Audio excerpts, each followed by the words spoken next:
कक्षा 7 का भूगोल बुक है। पाठ 11 में है। कहानी का शीर्षक मानव पर्यावरण अंतःक्रिया। तटीय प्रदेश केरल में जनजीवन। केरल का जनजीवन के बारे में पढ़ रहे हैं। चित्र में जो देख रहे हैं पूरा देखिए, नाव है, नाव पर आदमी बहुत बैठा है। ये किस जगह का चित्र दिया है? केरल का चित्र है। स्कूल में कक्षाएं लग चुकी थी। स्कूल में कक्षाएं लग चुकी थी। शिक्षक कक्षा में बच्चों को पढ़ा रहे थे। शिक्षक क्या कर रहे थे? बच्चों को पढ़ा रहे थे। प्रधानाध्यापक अपने कक्ष में बैठे कुछ जरूरी काम निपटा रहे थे। प्रधानाध्यापक क्या कर रहे थे? प्रधानाध्यापक का काम क्या होता है? वो अधिकतर जो उसका काम है पूरा वो निपटा करके यू क्लास में जाते हैं, लेकिन अधिकतर वो उसका काम रहता है ऑफिस का ही रहता है ना। तभी उनके कक्ष में साधारण कद काठी वाले व्यक्ति ने प्रवेश किया। साधारण कद काठी वाले व्यक्ति ने प्रवेश किया। उसका रंग सांवला था, घनी काली मूछें थी, माथे पर चंदन का तिलक व कंधे पर अंगोछा रखा था, आंखों पर चश्मा था। उसने उजले रंग की लुंगी पहन रखी थी। क्या पहन रखी थी? उजले रंग की लुंगी पहन रखी थी। उस आदमी का पूरा वर्णन हो रहा है यहाँ, हो रहा है ना इस कहानी में। माथे पर चंदन था, उसका रंग सांवला था, घनी काली मूछें थी, माथे पर चंदन, तिलक और कंधे पर अंगोछा रखा था। क्या रखा था? अंगोछा मैंने गमछा रखा था, ठीक। आंखों पर चश्मा था। उसने उजले रंग की लुंगी पहन रखी थी। दूर से देख रहे बच्चे उसके हाव भाव को देखकर आश्चर्यचकित थे। दूर से देखकर बच्चे उसके हाव भाव को क्या थे? आश्चर्यचकित। बच्चों को समझ में नहीं आ रहा था कि वो कहाँ से आए हैं। बच्चों को समझ में नहीं आ रहा था कि कहाँ से वो आ रहे हैं। अगली घंटी में सभी कक्षा में सूचना दी गई कि सभी बच्चे स्कूल के बाल सदन में टिफिन के बाद इकट्ठे होंगे। कहाँ सदन मैंने उपस्थित होंगे? बाल सदन में। बाल सदन किसको कहते हैं? बाल सदन जो होता है बच्चों का एक संगठन होता है, ठीक। उसी में शामिल होने के लिए बोले। कब? टिफिन के बाद। अगली घंटी में सभी कक्षा में सूचना दी गई थी। टिफिन के बाद सभी बच्चे बाल सदन में जमा हुए। प्रधानाध्यापक महोदय उसी आगंतुक के साथ कक्ष में पधारे। प्रधानाध्यापक महोदय उसी आगंतुक के साथ कक्ष में पधारे। सभी छात्र छात्राओं ने खड़े होकर उस व्यक्ति का स्वागत व अभिवादन किया। क्या किया? उस व्यक्ति का स्वागत और अभिवादन किया। प्रधानाध्यापक ने बच्चों को संबोधित करते हुए कहा, बच्चों सौभाग्य की बात है। प्रधानाध्यापक ने क्या कहा? बच्चों सौभाग्य की बात है, हमारे बीच पी वेलु सुंदरम है जो केरल प्रदेश से आए हैं। क्या नाम थे उस व्यक्ति का? पी वेलु सुंदरम, जो केरल प्रदेश से आए हैं। ये राष्ट्रीय सेवा योजना के कार्यकर्ता हैं। ये राष्ट्रीय सेवा योजना के क्या हैं? कार्यकर्ता हैं। और अपने राज्य के बारे में बिहार के बच्चों को बताएंगे ताकि बिहार के बच्चे भी केरल के बारे में जान सकेंगे। वो अपना राज्य के बारे में बताएंगे, ठीक। ये आप लोगों को कहाँ की जलवायु, वहाँ का जो है केरल का जलवायु के बारे में वो रहन सहन, खान पान, व्यवसाय आदि से परिचित कराएंगे।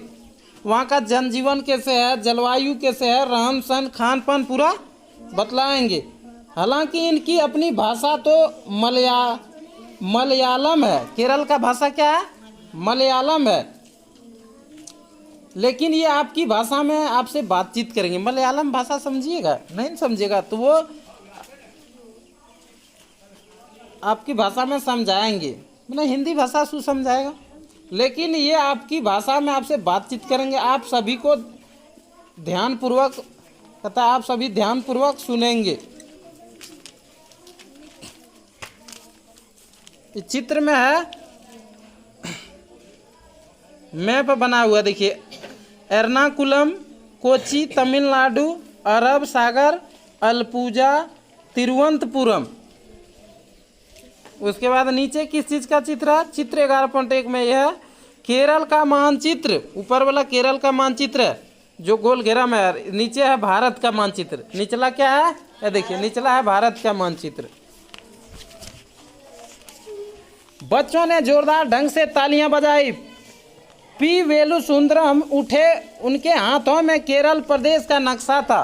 पी वेलुसुंदरम के हाथ में क्या था, नक्शा था केरल का। उन्होंने दीवार पर नक्शे को टांग दिया। बच्चे उनकी लुंगी और घनी मूछें देखकर अभिभूत हो रहे थे।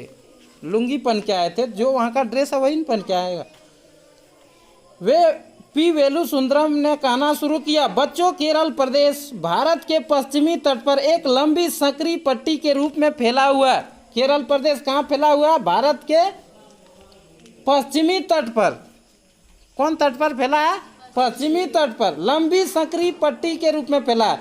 इसके पूर्व दिशा में पश्चिमी घाट की नीलगिरी और अन्नामलाई की पहाड़ियाँ हैं। कौन पहाड़ियाँ हैं, अन्नामलाई की पहाड़ियाँ। पश्चिम दिशा में अरब सागर है। केरल का पश्चिम दिशा में क्या है, अरब सागर है। यह एक संकरा तटीय मैदान है जिसकी अधिकतम चौड़ाई लगभग 100 किलोमीटर है। कितना है, यहाँ का अधिकांश मैदानी क्षेत्र नदियों के द्वारा बहाकर लाई गई मिट्टी के जमाव से बना है।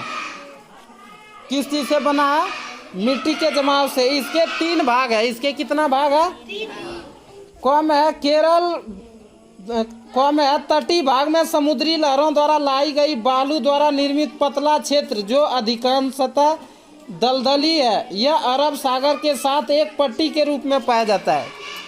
किसके साथ पाया जाता है, अरब सागर के रूप में। ख में रेतीले मैदानों के पूर्वी भागों में उपजाऊ कप मिट्टी के मैदान है। यह भाग बहुत उपजाऊ है। कौन मिट्टी के है, कप मिट्टी। यह भाग बहुत उपजाऊ है। ग नंबर में इस मैदान के पूर्व की ओर पहाड़ी भाग है जो पुरानी चट्टानों से बनी है। यह पर्वतीय मिट्टी पाई जाती है। यहाँ क्या पाई जाती है, पर्वतीय मिट्टी पाई जाती है जो अधिक उपजाऊ नहीं है। नक्शे पर ध्यान से हटाते उन्होंने कहा, अब मैं आपको वहाँ की जलवायु के बारे में बताऊंगा। किसके बारे में बताऊंगा, बच्चे पूरे शांत भाव से सुन रहे थे। भारत में मानसून की शुरुआत यहीं से होती है। यह प्रदेश समुद्र तट पर बसे होने के कारण अत्यंत नम है। क्या है, अत्यंत नम है। ग्रीष्म ऋतु में औसत तापमान